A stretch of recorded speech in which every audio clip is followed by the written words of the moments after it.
Hello everyone, we are from Creativity Things. So this is our new project voice control based smart wheel chair. So in this project we are using a 12 volt power supply.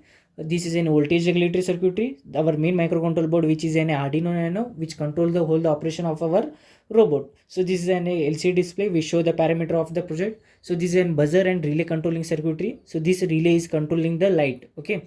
So these are the two motor driver IC which control the speed and direction of our motors. So these are the Bluetooth model. This is an Bluetooth model which receives the data from the mobile. So these are the motors which control the direction and the speed of the motors. So like this system our project output look is there. So let's see the working of the project. So in this using this app you can control the normal control panel, forward, backward, left, right, like this system. So you can control it. Okay, so you can control it, and the buzzer also is there, light also is there.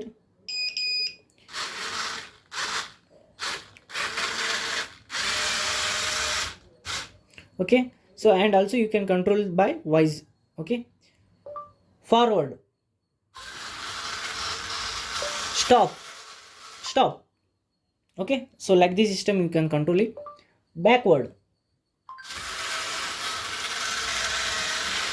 right, stop. So like this system you can control all the parameter of the project. So if you want this project, please contact us. All the contact information is available in description. Thank you for the watching the video.